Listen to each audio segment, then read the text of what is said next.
सुखद संयोग। भाग 1। प्रद्युमन का आईआईटी कानपुर में सिलेक्शन हुआ था। तभी से घर में खुशी की लहर दौड़ी हुई थी। माँ सबको फोन करके ये खुशखबरी दे रही थी। नानी, नाना, मामा, चाचा सबको ये खबर सुनाने के बाद माँ बुआ जी को कॉल लगा रही थी। जैसे ही कॉल कनेक्ट हुई, माँ ने बहुत ही खुशी के साथ एक ही सांस में ये खबर बुआ जी को बताई। बुआ जी खुशी से फुली ना समा रही थी। प्रद्युमन का शुरू से ही अपनी बुआ के साथ एक बहुत मजबूत रिश्ता था। कभी कभी जो बात वो अपने माँ पिताजी से भी नहीं कह पाता था, वो बात वो बुआ जी से ही तो कहता था। हो भी क्यों ना, घर का पहला बच्चा था। जब उसका जन्म हुआ, बुआ की शादी भी नहीं हुई थी और कुंवारी बुआ के लिए वो किसी खिलौने से कम ना था। जब वो 2 साल का था, बुआ की शादी हुई, पर जो लगाव उनका प्रद्युमन के लिए था, वो कभी कम ना हुआ। बुआ जी का विवाह रामपुर में हुआ था, जो बरेली से ज्यादा दूर ना था। इसलिए बुआ जी का आना तो चलता ही रहता था। बुआ जी के 2 बच्चे थे। बड़ा वाला मिहिर कहने को तो प्रद्युमन से 3 साल छोटा था, परंतु दोनों की दोस्ती की मिसालें दी जाती थी। मिहिर से छोटी शिवाली थी। जैसे ही मिहिर को भाई की उपलब्धि का पता चला, उसने प्रद्युमन को कॉल करके उसको रामपुर आने का पुरजोर आग्रह किया, जिसमें शिवाली, बुआ, फूफाजी सबका अनुमोदन शामिल था। कानपुर जाने में अभी 2 महीने का समय था, तो प्रद्युमन अपनी प्यारी बुआ के पास जाने को तड़प उठा।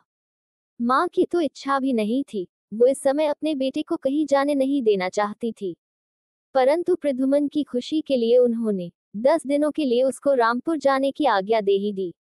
यहीं से तो शुरू हुआ वो सुखद संयोग।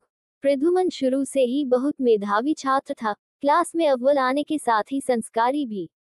आज तक पढ़ाई ही मुख्य थी उसके लिए, इसके अलावा किसी भी बुरी संगत में भी नहीं था। पढ़ाई से ही फुर्सत नहीं थी उसको।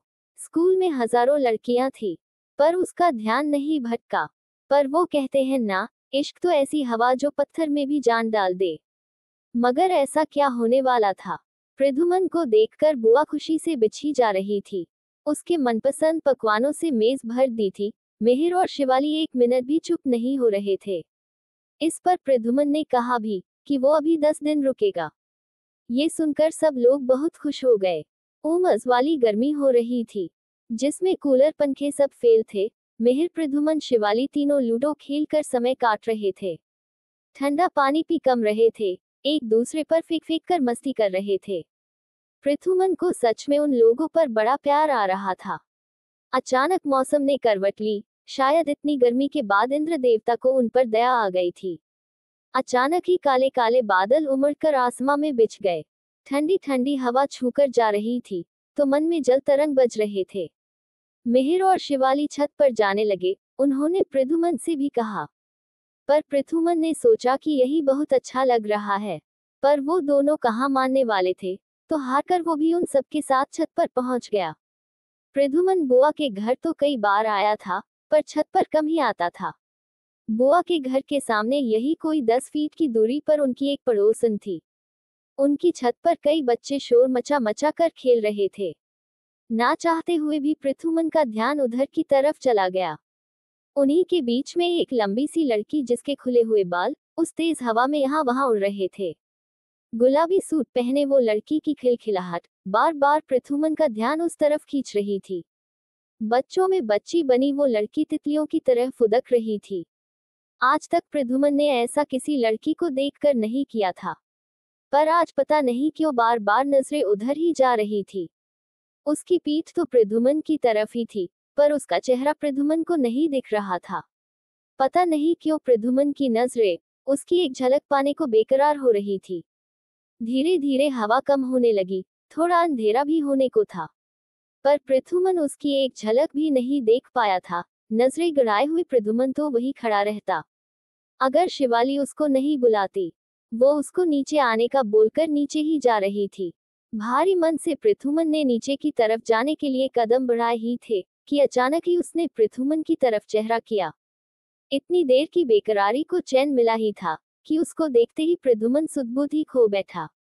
गोरा रंग अजीब तीव्र आकर्षण था। उसमें प्रद्युमन सब भूल कर उसको एकटक देखता ही रहा। सहसा उसकी नजरें प्रद्युमन की नजरों से आ मिली। उसको अपनी तरफ देखता हुआ देखकर प्रद्युमन झेप गया। वो लड़की उसकी इस हालत को देखकर जोर से हंसी और हिरनी की तरह आंखों से ओझल हो गई। अब तो आंखों से नींद गायब, न भूख लग रही थी, न प्यास। बुआ ने उसकी पसंद का पनीर लबाबदार बनाया था, पर लाख चाहने पर भी ध्यान उसी गुलाबी सूट वाली लड़की को सोचे जा रहा था।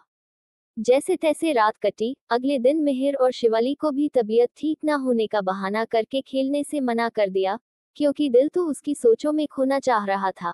बहुत बेसब्री से शाम होने का इंतजार किया। घड़ी भी खेल खेल रही थी उसके साथ। जैसे तैसे 5 बजे प्रद्युमन मिहिर से बोला, बहुत गर्मी सी लग रही है। छत पर कल कितना अच्छा लग रहा था। वो सामने से शायद ये कहना नहीं चाह रहा था कि छत पर उसका कुछ रह गया है, पर मिहिर तुरंत बोल पड़ा कि चलो सब छत पर चलते हैं, पतंग उड़ाते हैं। प्रद्युमन को तो मनमांगी मुराद मिल गई। सब साजो सामान के साथ वो सब छत पर थे। पर ये क्या, सामने वाली छत तो खाली थी। छत पर भी बहुत गर्मी थी। सूरज देवता भी अभी विदा नहीं हुए थे।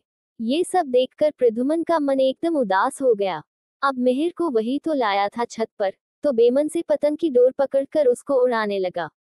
शायद ये सब में 6 बज चुके थे, पर सामने वाली छत पर कोई हलचल नहीं थी। प्रद्युमन का मन डूबने लगा। अचानक एक पतंग कहीं से आई और पेंच लड़ने लगे। प्रद्युमन ने अपनी पूरी झल्लाहट उस पर उतार दी और वो पतंग कटकर हवा में तैरने लगी।